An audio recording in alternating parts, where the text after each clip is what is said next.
Very good afternoon to all my students. Today I am going to start with a new subject, phytochemistry and pharmacognosy of Unit 3. Isolation, identification and analysis of phytoconstituents of terpenoids, menthol, citral, artemisinin. Means हम terpenoids के case में isolation, identification and analysis पढ़ेंगे।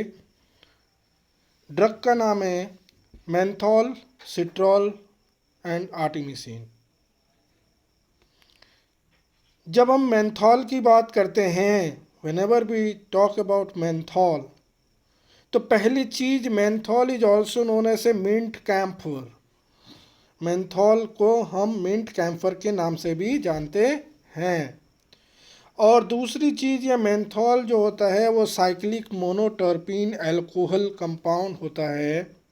Cyclic monoterpene alcohol. Basically menthol is an essential oils of mentha species. Menthol is an essential oils of mentha species. Menthol को extract करने के लिए 4 process है यहाँ पर। Hydro distillation first process, second steam distillation process, solvent free microwave extraction process and fourth super critical fluid extraction. तो ये सारे ही hydro distillation, steam distillation, solvent free microwave extraction and supercritical fluid extraction method of isolation of extraction of menthol further आगे हम पढ़ेंगे। यहीं जब हम बात करते हैं आइसोलेशन ऑफ मेंथॉल की, तो isolation of menthol is performed by two methods. First fractional distillation method and second is chromatographic adsorption methods. So further we proceed with steam distillation method. How we are going to extract menthol by the process of steam distillation. Steam distillation की मदद से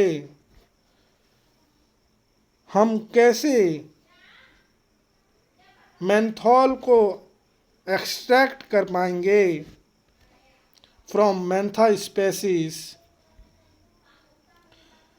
तो पहली चीज़, steam distillation होता क्या है?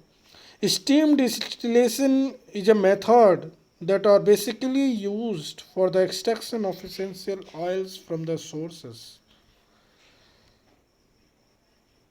जो इनके सोर्सेस होते हैं उसमें से, रिच सोर्सेस होते हैं उसमें से, एक्सट्रैक्शन ऑफ इसेंशियल ऑयल्स की जो मेथड होती है उसे हम क्या बोलते हैं? Steam distillation. Means steam distillation is the method which are basically used for the extraction of essential oils from their sources. Distillation method, steam distillation method is performed at low temperature, which makes the separation of non-volatile substances.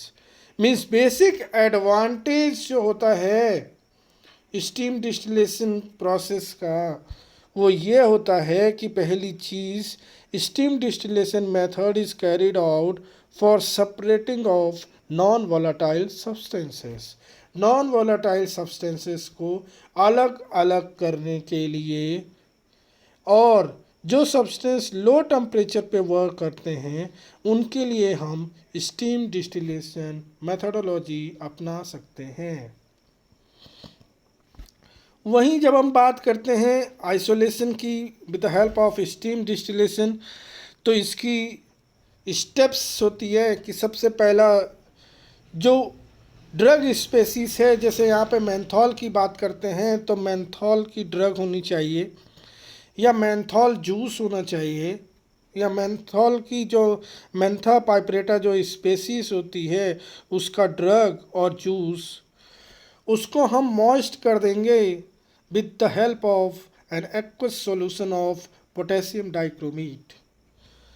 Means Mentha जो हमारी खुद में अपने आप में drug है menthol, तो उसका ड्रग या फिर उसका जूस ले लेंगे मेंथा स्पीसीज का, उस ड्रग और जूस को मॉइस्ट करेंगे with an aqueous solution of potassium dichromate. फिर क्या करेंगे, इस सॉल्यूशन में हम सॉल्यूशन को एक्सट्रैक्ट आउट करेंगे, extract with the help of chloroform CH-Cl3। Further जो सॉल्वेंट है वो एवापोरेट होने लगेंगे। जैसे ही सॉल्वेंट एवापोरेट होने लगेंगे तो we have to carry out an extraction process with the help of dilute H2SO4, dilute H2SO4। और फिर इसके बाद हम क्या करेंगे कि जैसे ही हम एक्सट्रैक्ट विद डाइल्यूट H2SO4 किया तो फर्दर हम उसी में एसिडिक एक्सट्रैक्शन करेंगे which are further processed by alkaline potassium dichromate solution. जैसे ही एसिडिक एक्सट्रैक्ट बनाया हमने तो further atropine will precipitate out और फर्दर लास्ट में crystallisation process will take place when we use alcohol. Means powder drug और a juice taken, उसको moist किया with the help of an aqueous solution of potassium dichromate which is further extracted with chloroform के साथ extract किया। Then the solvent is further evaporated, वाष्पीकृत हो गया solvent. उस solvent को फर्दर जो एवापोरेट हो गए हैं, फर्दर जो लेफ्ट सॉल्वेंट है उनको हम extract with dilute, further extracted with dilute H2SO4 sulphuric acid. Further इस एक्सट्रैक्ट में ही acidic extract were made alkaline, acidic extract को अल्कलाइन बनाया by the help of potassium dichromate. जैसे ही हम एसिडिक एक्सट्रैक्ट को अल्कलाइन कर दिया, then atropine is precipitated out and last में crystallisation process will take place by the use of alcohol.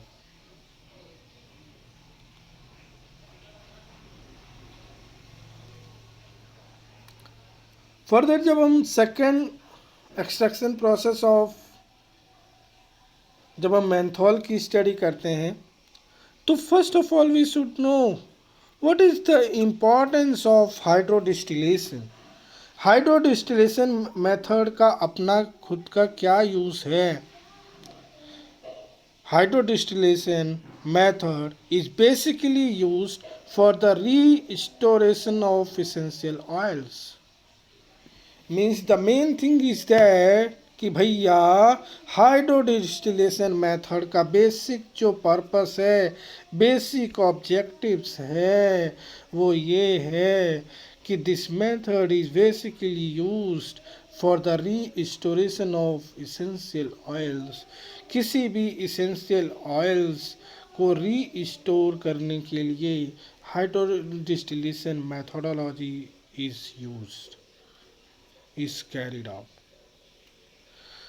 तो इसको परफॉर्म करने के लिए सबसे पहली चीज़ क्या होनी चाहिए, हर्ब मटेरियल, जो कि यहाँ पे मेंथा स्पेसीज है। चूँकि हमें मेंथॉल एक्सट्रैक्ट आउट करना है with the help of hydrodistillation process, तो यहाँ पर हर्ब मटेरियल लिया, उसको फर्दर हमने एक स्टील एक कंटेनर में रख दिया and steam is use directly for heating, और हीट करने के लिए स्टीम का हेल्प लिया।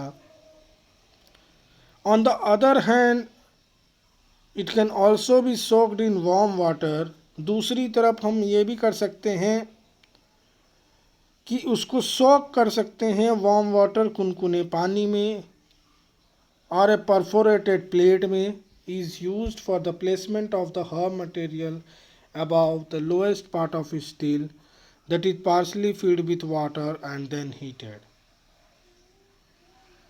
मीन्स सबसे पहले हमें क्या करना होगा कि हर्ब मटेरियल लेना होगा जिसकी जिसका जिससे हमें इसेंशियल ऑयल्स बनाना है और फिर उसको फर्दर रीस्टोर करना है। तो हर्ब मटेरियल को हमने स्टील में ले लिया, एक बर्तन में ले लिया, उसमें से स्टीम पास किया फॉर हीटिंग पर्पस। फिर या ऑन अदर हैंड हमने क्या किया, उस हर्ब मटेरियल को सोक किया इन वार्म वाटर और इन ए perforated plate.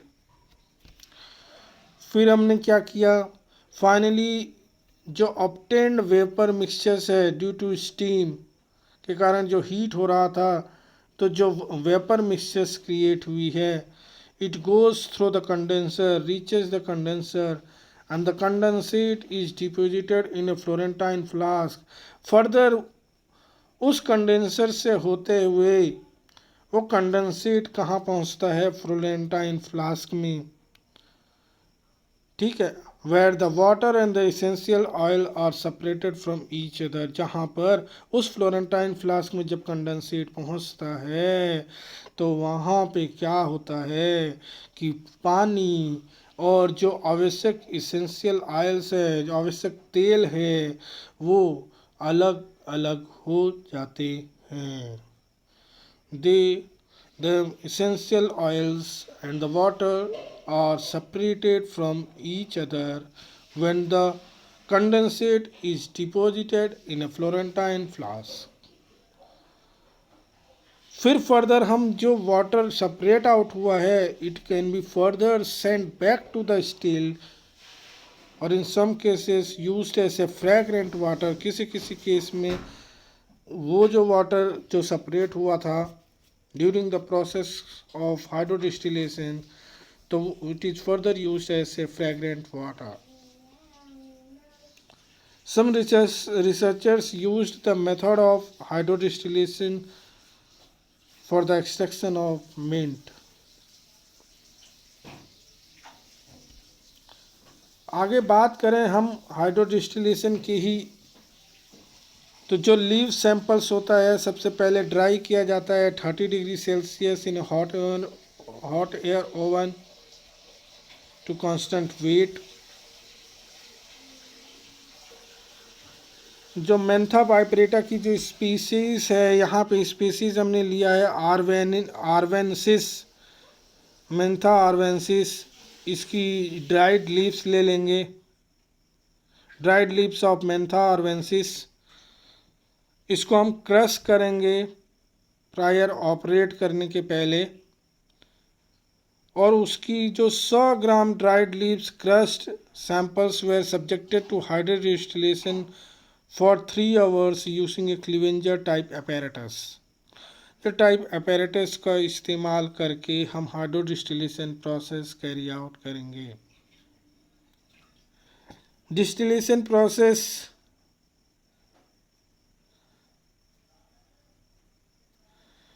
distillation, the distilled mentha arvensis essential oil was desiccated over anhydrous sodium sulfate. After desiccation process के बाद जो मेंथा की स्पेसीज जो हमने आर्वेंसिस लिया है, यहाँ पे आर्वेंसिस लिया है तो आर्वेंसिस की बात करेंगे। तो मेंथा आर्वेंसिस जो डिस्टिल्ड हुआ है एसेंशियल ऑयल डेसिकेट होगा over the anhydrous sodium sulphate. इसके बाद डेसिकेशन परफॉर्म होने के बाद फिल्ट्रेशन वाज कैरिड आउट, और लास्ट स्टेप रहेगा कि जब इसेंशियल ऑयल कलेक्ट करके हम उसको स्टोर करेंगे at -4 degree Celsius until it reached at its analysis.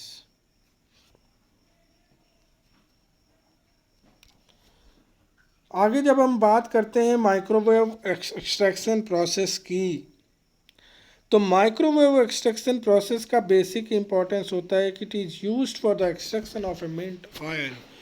Mint oil के एक्सट्रैक्शन प्रोसेस के लिए हम माइक्रोवेव एक्सट्रैक्शन मेथोडोलॉजी यूज़ करते हैं। Every experiment for extraction by the help of microwaves was carried out using 2 grams of mint powder with 60 ml of ethanol hexane solvent mixture। Microwave extraction process करने के लिए 2 ग्राम mint का powder ले लीजिए, mint की species का powder ले लीजिए 2 ग्राम, उसको 60 ml ऑफ सॉल्वेंट, यहाँ पे सॉल्वेंट जो बेसिक यूज़ करना है वो इथेनॉल हेक्सेन का सॉल्वेंट रहेगा, उसका 60 ml ले लेंगे। Ethanol hexane solvent. Vacuum filtration of outcoming extracted material was done. Vacuum filtration carried out करेंगे बाय यूजिंग वर्ड्समैन फिल्टर पेपर। फिर रिंसिंग करेंगे with the solvent mixture which was separated from the oil by means of evaporation method। अब evaporation method using a rotavapor with a heating bath set at 60 degree Celsius at 55 rpm। Means हम यहाँ पे 2 ग्राम mint का powder ले लेंगे, उसको एक solvent है इथेनॉल हेक्सेन सॉल्वेंट रहेगा, उसका 60 ml ले लेंगे, उसमें 2 ग्राम पाउडर को मिक्स कर देंगे। Further vacuum filtration was carried out by the use of Whatman one filter paper. After vacuum filtration rinsing was carried out with the solvent mixtures, और after that हम क्या करेंगे, essential oil was separated by the help of evaporation. और evaporate करने के लिए यहाँ जो इक्विपमेंट यूज़ कर रहे हैं, अपैरेटस यूज़ कर रहे हैं, वो है रोटा vapour, which is further heated. उनकी सेटिंग करेंगे with heating bath eight 60 degree Celsius for 55 rpm। फिर when a mixture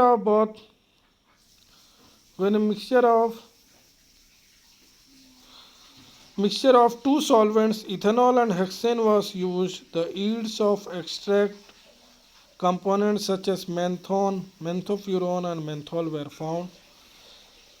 बेसिक चीज़ हमने ये डिटरमाइन किया कि जब सॉल्वेंट्स इथेनॉल एंड हेक्सेन का यूज़ किया, हमने अप्लाई किया, तो डेफिनेटली हमने एक्सट्रैक्शन ऑफ मेंथा स्पेसीज से menthol, menthofuran and menthol were found.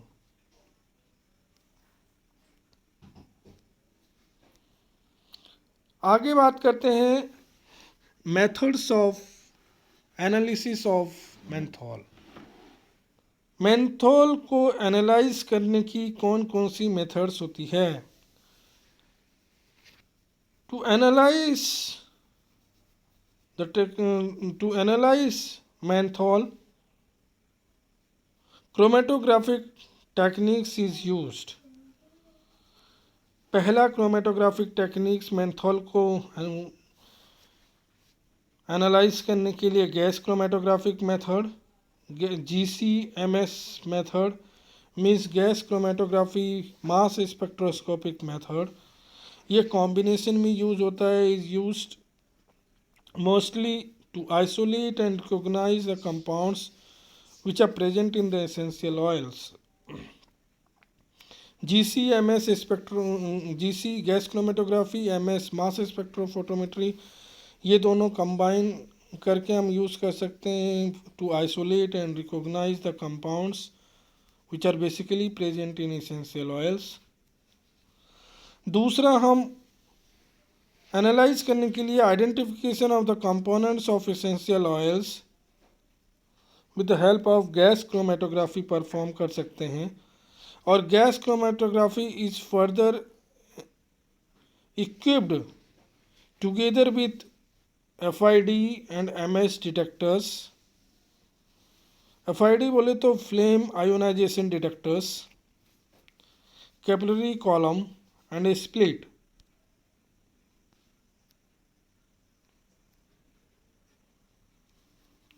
और test conditions may differ according to sample of essential oils to be examined and the column capillary column used for the identification or analysis।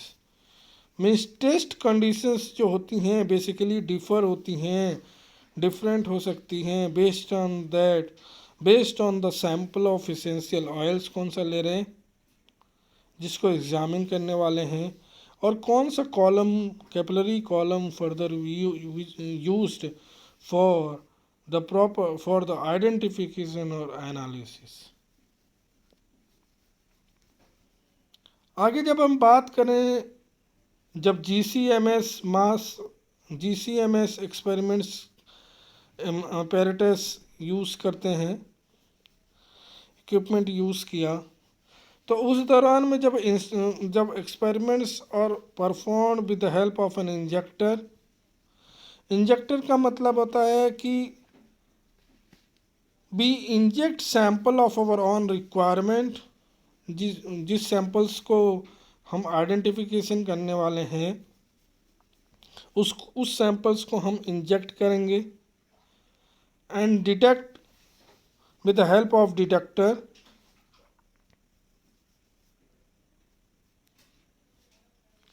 फिर regularly the gas used as a carrier gases, यहाँ पे जो career gas जो रहेगी basically helium है, उसका flow rate रहेगा 0.7 to 1.0 ml पर मिनट, मिलीलीटर पर मिनट।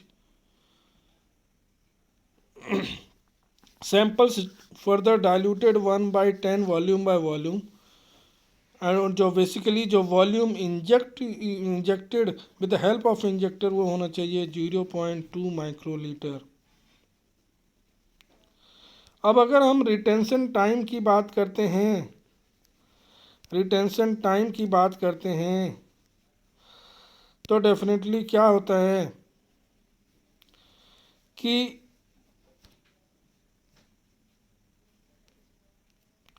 जब हम रिटेंशन टाइम की बात करते हैं तो the retention time of the peak is the major factor in the recognition of the individual compound.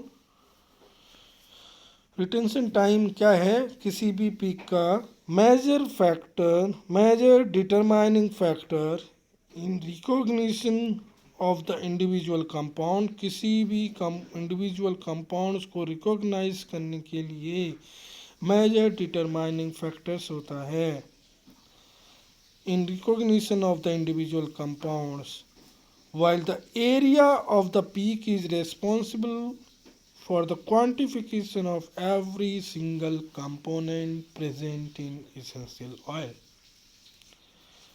Means retention time और एरिया ऑफ पीक का अपना अपना एक इम्पोर्टेंस होता है। क्या है importance? Retention time of the peak basically used होता है to determine the major factor in recognition of the individual compound। किसी भी इंडिविजुअल कंपाउंड को रिकॉग्नाइज करने के लिए मेजर डिटरमाइनिंग फैक्टर होता है। क्या major determining factor? Retention time of the peaks. वहीं अगर एरिया ऑफ द पीक्स की बात करते हैं तो area of the peak is only and only responsible for the quantification of every single component। quantification of every single component के लिए responsible factor क्या होता है? Area of the peak.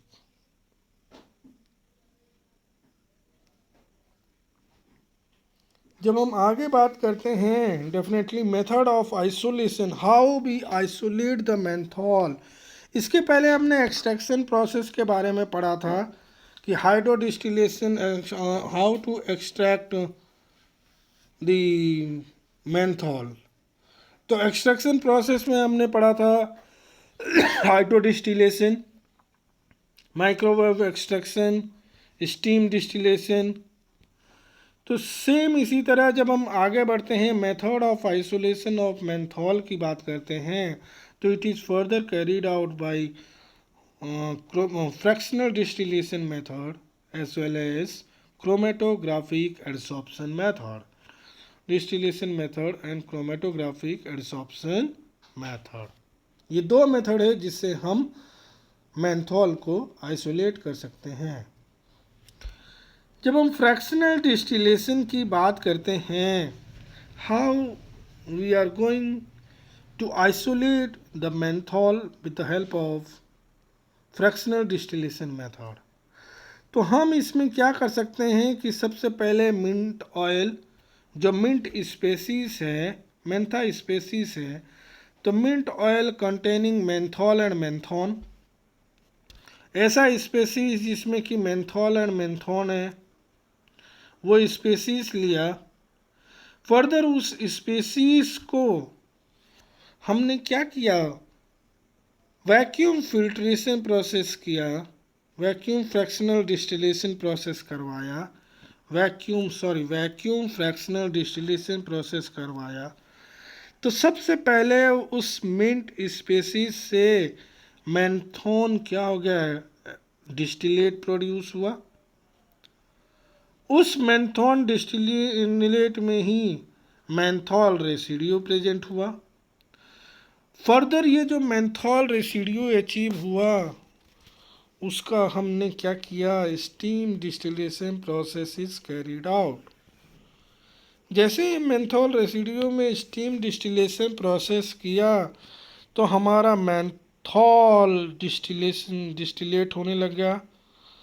Menthol distillate होने के बाद फाइनल हमने क्या देखा कि नॉन वोलेटाइल रेसिडियो साइड में कलेक्ट होता रहा।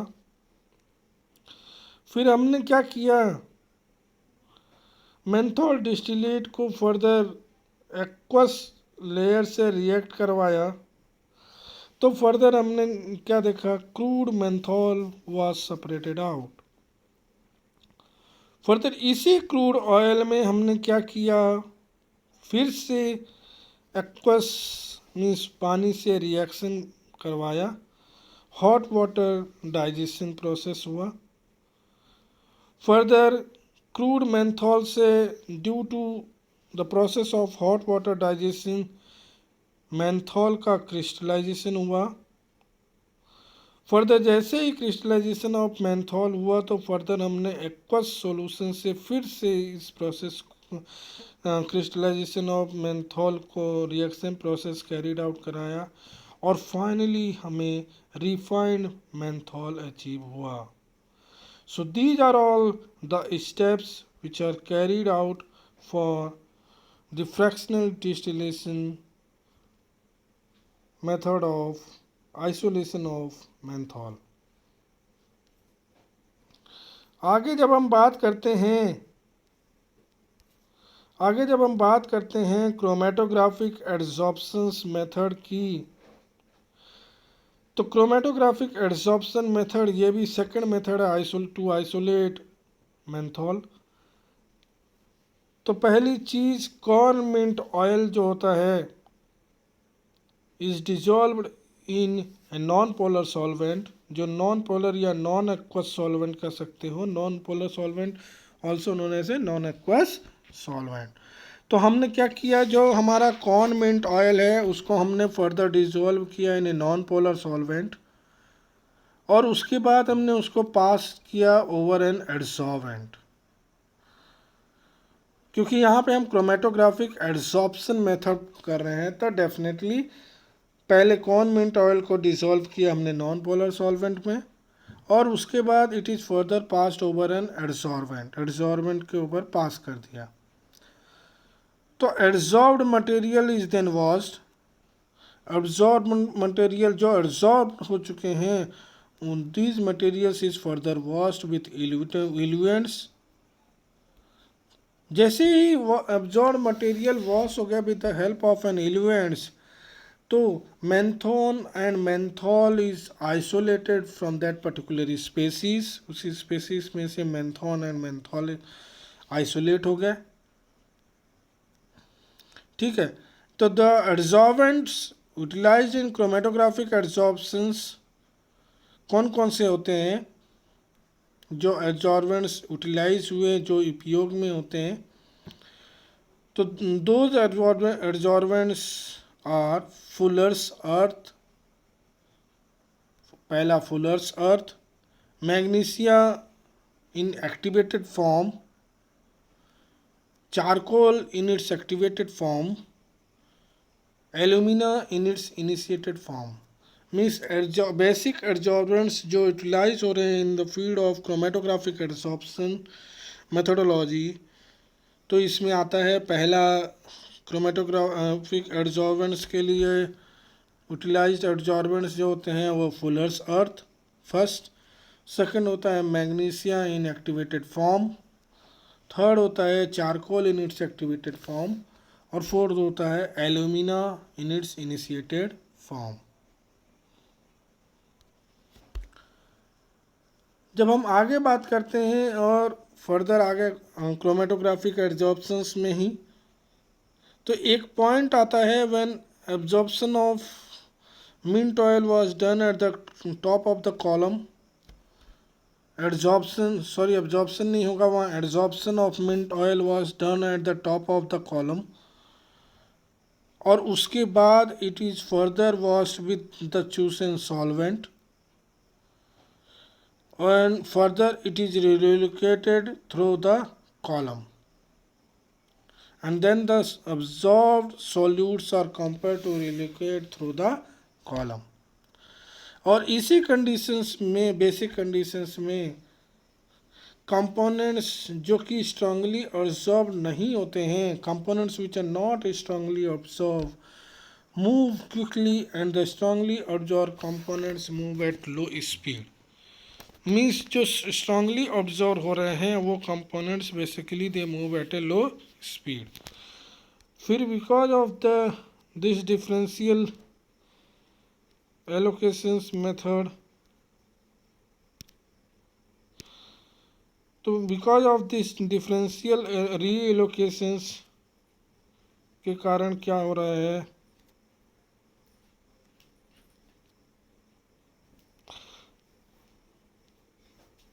because of this differential relocation method, the components which are absorbed gradually isolated from each other। Differential relocation होने के कारण, रिलोकेशन मीन्स रीलोकेट होने के कारण, the components are absorbed gradually and further isolated from each other।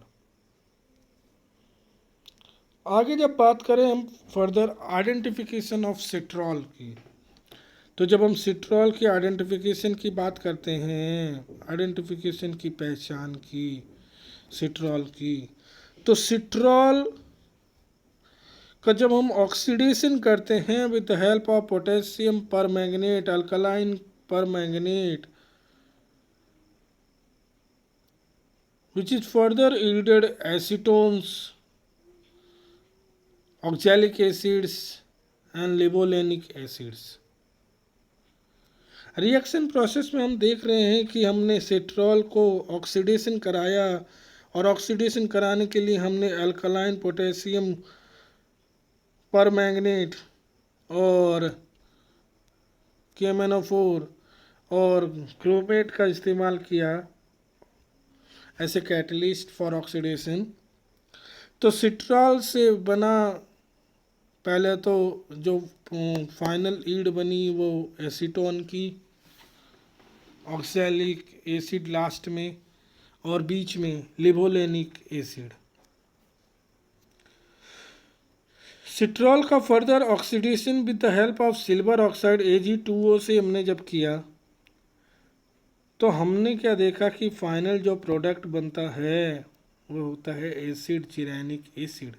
जिरेनिक acid का final product होता है, जिसका फार्मूला होता है C10H16O2। ठीक है, चलिए और आगे बढ़ते हैं आइडेंटिफिकेशन ऑफ सिट्रॉल में ही। तो सबसे पहले identification test and analysis of citral करने के लिए सबसे पहला हमने सॉल्यूशन लिया सिट्रॉल का, उसको मिक्स किया, ऐड किया इन वैनिलीन इन एसिटिक एसिड। तो हमने देखा कि जैसे ही सिट्रॉल सॉल्यूशन को ऐड करते हैं वैनिलीन इन एसिटिक एसिड सॉल्यूशन, तो फाइनल जो रिएक्शन होती है वो हम देखते हैं वॉयलेट रेड कलर फॉर्मेशन। जब हम कलरीमीटर की वही बात करते हैं तो एसिडिक सॉल्यूशन ऑफ ड्रग को हम ऐड कर देते हैं सोडियम नाइट्राइट के साथ। जब एनालिसिस ऑफ सिट्रॉल की बात करें इन केस ऑफ HPLC, HPLC के बारे में आप लोग जानते होंगे, हाई परफॉर्मेंस लिक्विड क्रोमेटोग्राफी। तो मोबाइल फेस जो इसमें, क्योंकि बेटा HPLC में दो चीज़ें होती है, आप लोग जानते होंगे कि एक मोबाइल फेज होता है और एक स्टेशनरी फेज होता है। स्टेशनरी फेज फिक्स रहता है और मोबाइल फेज नाम से समझ में आ रहा है कि मूविंग बॉडी या मूविंग फेस होता है। तो moving phase in case of या mobile phase in case of citral, तो इस केस में सॉल्यूशन ए जो होगा वो वाटर एंड सॉल्यूशन बी जो होगा वो एस्टोनाइट्राइल का। Both solvents are filtered with PTFE। Flow rate of mobile phase जो होगा, यहाँ हमें ध्यान देने वाली चीज़ है वो 1 ml पर मिनट फ्लो रेट होना चाहिए मोबाइल फेस का। और जो इंजेक्ट करना वॉल्यूम है, जो इंजेक्टर से इंजेक्ट करेंगे हम HPLC में कॉलम में, तो वो होना चाहिए volume 20 microlitre which is prepared at a room temperature 25 degree Celsius. और UV detection is carried out at 268 nanometre. आगे बढ़े, जब हम एनालिसिस ऑफ सिट्रॉल की TLC के केस में थिन लेयर क्रोमेटोग्राफी के केस में बात करें, तो सिट्रॉल की जब हम TLC एनालिसिस करते हैं, TLC के through thin layer chromatographic analysis करते हैं, तो सबसे पहली चीज़ स्पॉटिंग कैसे करेंगे और कौन सा सॉल्वेंट लेंगे। तो 1% सोल्यूशन ऑफ एट्रोपिन, एट्रोपिन का 1% solution which is further dissolve in 2 normal acetic acid solution, और इसकी स्पॉटिंग करेंगे 1% सोल्यूशन ऑफ एट्रोपिन, एट्रोपिन का 1% सोल्यूशन, और इसके साथ में ही further dissolve in 2 normal acetic acid. ये जो सॉल्वेंट प्रिपेयर हुआ इसकी स्पॉटिंग करेंगे over silica gel G plate. Further last में इल्यूट होगा in the solvent system ammonia solution, strong ammonia solution menthol 1:5:100। TLC plate is sprayed with an acidified iodoplatinate solution, iodoplatinate solution में spread करेंगे। Retardation factor आता है 0.18। Basic चीज़ें ध्यान देने का है कि सॉल्वेंट सिस्टम यहाँ होगा acetone 0.5 sodium chloride solution. Spraying reagents जो होगा वो होगा Dragendorff's reagent, spraying reagent will be Dragendorff's reagent. आगे फर्दर और आइसोलेशन की बात करते हैं तो सिट्रॉल और 3,7 dimethyl 2,6 octane di enal is a mixture of a pair of terpenoids with the molecular formula C10H16O. The two compounds are double bond isomers. E isomer is known as जिरानिल और सिट्रॉल ए। ई isomers को बोलते हैं जिरानिल या citral ए, और वहीं पे जो Z isomer होता है वो निराल नाम से जानते हैं, जेड आइसोमर निराल और सिट्रॉल बी। बेसिकली जो सिट्रॉल की एप्लीकेशन की बात करें तो it is an aroma compound और चूँकि ये जो एरोमा कंपाउंड होता है तो basically used in the perfumery for its citrus fruits. इसका बेसिक यूज सिट्रॉल का ये भी होता है, it is used as a flavour for fortifying lemon oil. Citrol is used in the synthesis of vitamin A, ionone, methyl and to mask the smell of smoke. Means सिट्रॉल का basic application होता है synthesis of vitamin A, vitamin A की synthesis में ionone methyl ionone के formulation में। सिट्रॉल is basically used Citrol is basically used in the synthesis of vitamin A and methyl ionone and to mask the smell of smoke. और basically एक चीज़ ये बता दें कि जो सिट्रॉल का बेसिक जो यूज़ होता है, तो citral is an example of a very large group of natural products called terpenes. Large group of natural products called terpenes.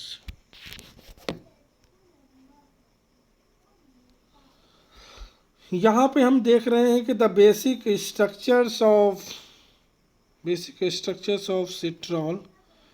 सिट्रॉल A geranial which is in trans form, this is means geranial आपका या citral A आपका क्या है, E isomers, और Z isomers क्या है, citral B, cis form also known as an निराल।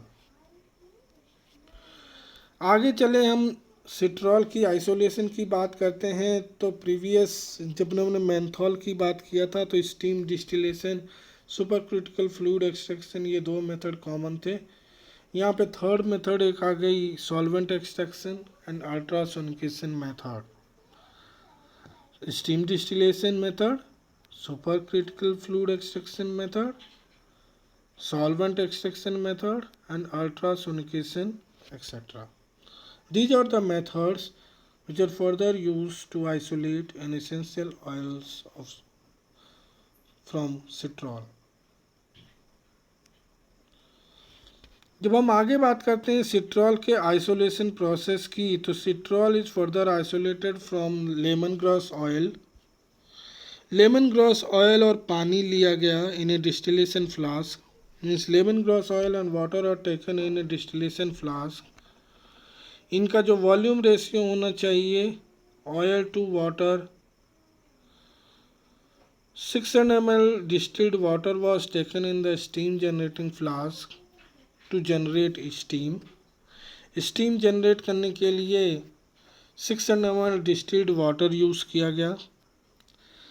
और in the presence of steam, steam की उपस्थिति में, भाप की उपस्थिति में लेमन ग्रास ऑयल और वाटर का जो मिक्सचर होता है, दीज और further volatilized at a temperature close to 100 degrees Celsius at atmospheric pressure। 100 degree Celsius वायुमंडलीय दाब पर हमने mixture of lemon grass oil और पानी को वोलेटिलाइज किया, उसको वाष्पीकृत किया, वोलेटाइल किया। Mixtures of hot vapors were allowed to pass through a condenser। Hot vapours की जो मिक्सचर्स है उसको कंडेंसर के थ्रू पास होने दिया, विच आर फर्दर फिर to form a liquid in which the oil and water comprises two distinct layers. जो top most layer जो है वो किसकी आई, ऑयल की, and bottom layer was of water. और जो टॉप लेयर जो ऑयल की, एसेंशियल ऑयल्स की है, और बॉटम की जो वाटर वाली लेयर है, तो these both the layers way separated by means of separating funnel. फिर जब हम बात करते हैं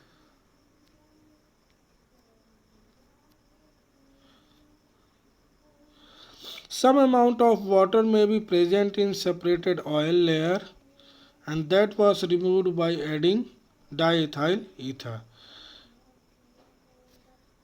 कुछ अमाउंट वाटर को ऐड किया जाता है, water some amount of water में प्रेजेंट इन सेपरेटेड ऑयल, जो ऑयल सेपरेट किया है, सेपरेटेड ऑयल वाली लेयर है उसमें से कुछ अमाउंट पानी प्रेजेंट हो सकता है और उसको उस वाटर को रिमूव आउट करने के लिए हम ऐड कर देते हैं क्या, डाइथाइल ईथर, तो उसमें से वो वाटर का अमाउंट रिमूव हो जाता है। फर्दर और आगे बात करें तो extraction of oil layer from the distilled water, को डिस्टिल्ड वाटर, हमने उसमें ईथर भी डाइथाइल ईथर ऐड कर दिया to the oil water mixture in a separating funnel. जैसे ही सेपरेटिंग फनल में हमने ईथर ऐड किया इन ऑयल वाटर मिक्सचर में, तो the funnel allows the two solvents to layer and subsequently we drain one solvent layer away from the other। फिर हम देखते हैं कि आफ्टर ए फ्यू मोमेंट्स, कुछ मोमेंट्स के बाद जैसे ही हम सेक करते जाते हैं तो ऑयल का पार्टीशन होने लग जाता है into the ether layer.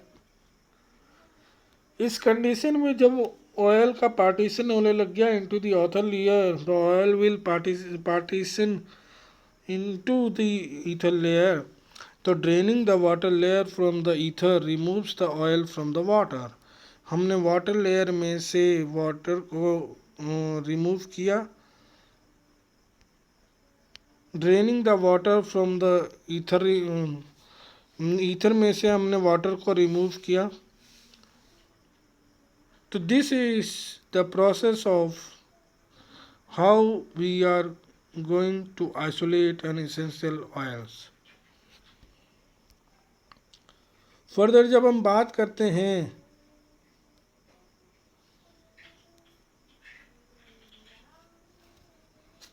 essential oil सिट्रॉल की ही, the further results of ether oil layers were collected and combined।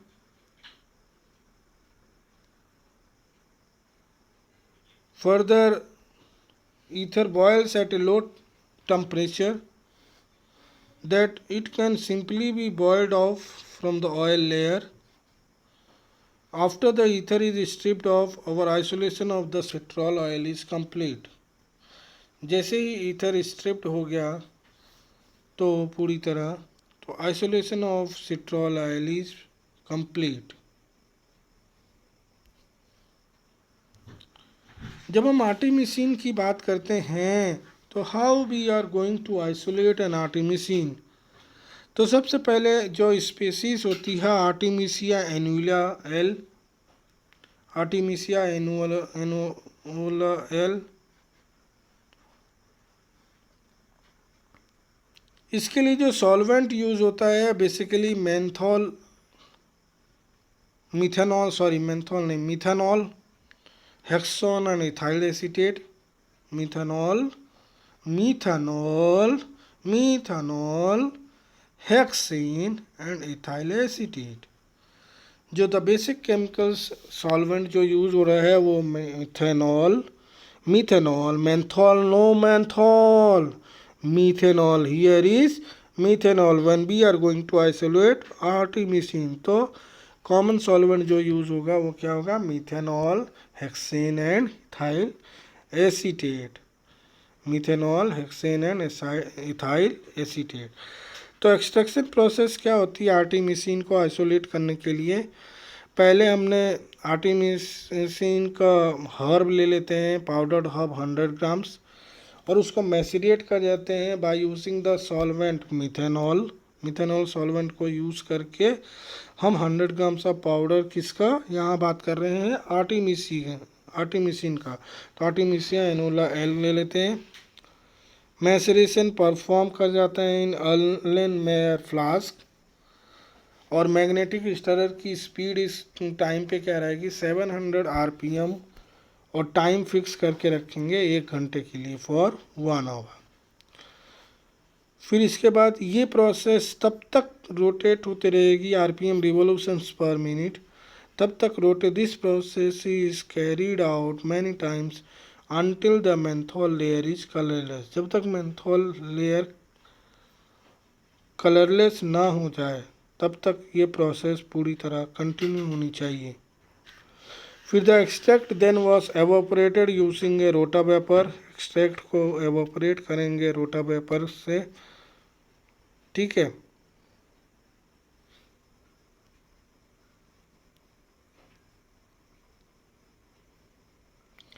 आगे जब हम बात करते हैं फर्दर आइसोलेशन ऑफ आर्टिमिसिन की, तो सबसे पहले आइसोलेशन करने के लिए पहला मेथड जो होता है वो पार्टीशन ऑफ एक्सट्रैक्ट होता है. तो पार्टीशन नाम से समझ में आ रहा है कि किसी एक्सट्रैक्ट को अलग अलग पार्टीशन करना है. तो एक्सट्रैक्ट सॉल्यूशन का partition using hexane 50 ml solution. Hexane का 50 ml सॉल्यूशन यूज़ करके हम यहाँ पे आर्टिमिसिन का एक्सट्रैक्ट को पार्टीशन कर सकते हैं. Partitioning done many times and ये है कलरलेस हेक्सेन लेयर. और इसमें से 2 layers got from this process hexane extract and methanol extract. 2 extract बनेंगे, hexane extract and methanol extract. Methanol extract obtained was added 10 ml of distilled water and partitioned against using 50 ml of ethyl acetate.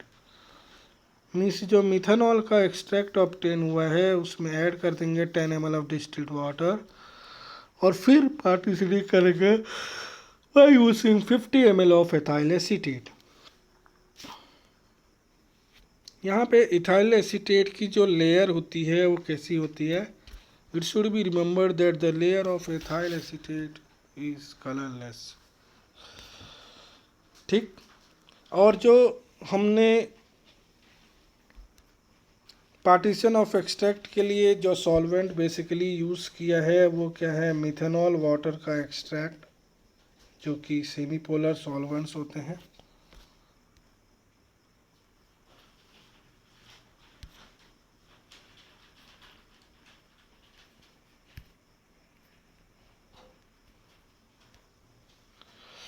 और यहाँ पे जो extract was concentrated using a rotavapor at a temperature of 40 degree Celsius. 40 degree Celsius पर इस temperature पे extract को concentrate किया जाएगा using a rotavapor at a temperature of 40 degree Celsius.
Extract was concentrated using a rota vapor at a temperature of 40 degrees Celsius. So these are all the process we are going to isolate an artemisinin.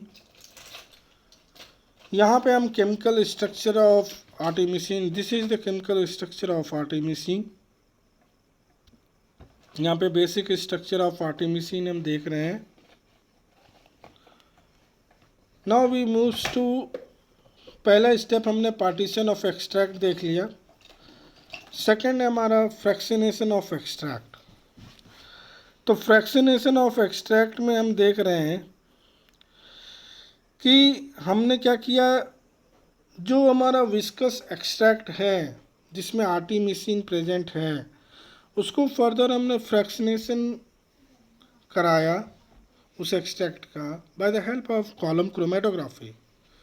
और column chromatography के case में हमने जो silica gel 60 use किया है as a stationary phase, और mobile phase use करने के लिए मोबाइल फेज जो मूविंग फेज होगा वो क्या होगा, एक सॉल्वेंट होगा ऑफ एथाइल एसीटेट हेक्सेन।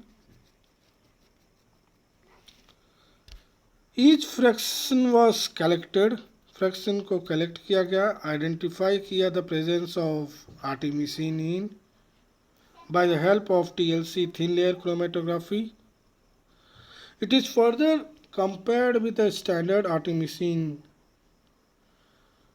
फिर टीएलसी की जब बात करते हैं तो स्टेशनरी फेज जो सिलिका जेल जी ये 60F254 यूज़ होता है, और वही मोबाइल फेज में ethyl acetate hexane 3 ethyl acetate 3:97, ethyl acetate and hexane का जो सॉल्वेंट होता है 3:97।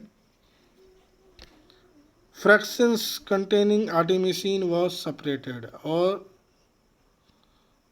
आर्टिमिसिन अलग कर लिया जाता है।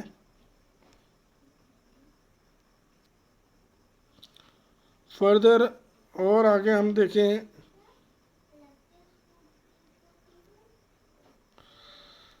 तो fractions containing artemisinin was separated. Fractions with the same profile spots combined for the next concentrated। फिर इसके बाद रिक्रोमेटोग्राफी होती है, मीन्स प्रिपरेटिव टीएलसी स्टडी होती है to obtain fractions with a single spot containing आर्टेमिसिन।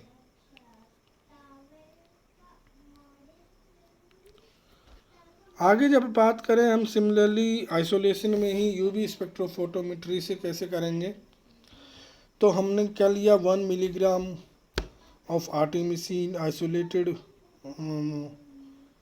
Bye dissolving using 10 ml methanol, और इसको analyse किया at 200 to 400 wavelength, nanometre wavelength. एक स्पेक्ट्रम ड्रॉ हुआ और उससे हम कंपैरेटिव स्टडी किया of artemisinin with the help of an standard artemisinin. TLC के केस में हमने यहाँ भी हमने 1 मिलीग्राम ड्रग लिया, which is further isolate by dissolving the solvent. यहाँ पे 5 मिलीलीटर ऑफ एथाइल एसीटेट ले लिया, 5 ml ऑफ एथाइल एसीटेट। इसको फर्दर स्पॉट किया इस सॉल्वेंट को solution using the capillary tube on TLC plate, silica gel 60F254 plate. Mobile phase used was ethyl acetate and hexane 3:97 and ethyl acetate hexane 793।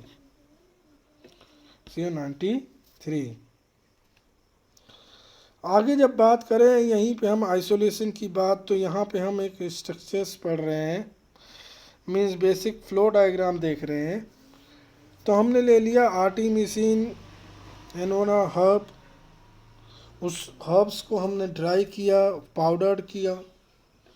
After drawing and powder हमने उसको extract out किया with the help of an hexane. तो hexane extract बना और एक तरफ mark separate out हो गया। द फर्दर हमने क्या किया, जो हेक्सेन एक्सट्रैक्ट आउट हुआ था उसको पार्टीशनिंग कराया hexane methane cyanide and water ratio के साथ। सॉल्वेंट है methane, hexane, methyl cyanide and water के साथ। तो side by side hexane extract से जब हमने ये कराया तो हेक्सेन फ्रैक्शन और methyl cyanide and water fraction separate out हो गए। Methyl cyanide and water fraction में ही हमने क्या ऐड किया, सॉल्ट, तब तक ऐड किया जब तक सैचुरेशन नहीं अचीव हो पाया। और जैसे ही सैचुरेशन अचीव हुआ तो मेथाइल साइनाइड लेयर और वाटर का लेयर अलग अलग हो गए। तो मेथाइल साइनाइड लेयर जैसे ही अलग हुआ, सेपरेट आउट हुआ, फिर फर्दर हमने उसको पार्टीशनिंग की with the solvent hexane and benzene. तो मेथाइल साइनाइड लेयर को उनको पार्टीशनिंग किया गया with the solvent hexane and benzene. तो हमने देखा कि मेथाइल साइनाइड फ्रैक्शन अचीव हुआ और side by side hexane and benzene fraction achieve हुआ। मेथाइल साइनाइड फ्रैक्शंस को हमने कॉलम क्रोमेटोग्राफी कराया तो हमने देखा आर्टिमिसिनिन बन गया। और वहीं पे जब हमने हेक्सेन और बेंजीन फ्रैक्शंस को डिसॉल्व किया in chloroform, dissolved in chloroform and further extracted with 5% sodium carbonate, तो हमने देखा सोडियम कार्बोनेट लेयर सेपरेट हुआ और क्लोरोफॉर्म फ्रैक्शंस फर्स्ट स्टेज पे बना। हमने सोडियम कार्बोनेट को न्यूट्रलाइज्ड किया विद द हेल्प ऑफ, चूँकि वह बेस है तो हमने इसको न्यूट्रलाइज किया with the help of 10% HCl और फर्दर एक्सट्रैक्ट आउट किया विथ क्लोरोफॉर्म। तो हमने देखा एक्वस लेयर और दूसरा CaCl3 का CaCl3 क्लोरोफॉर्म का फ्रैक्शन 2 बना।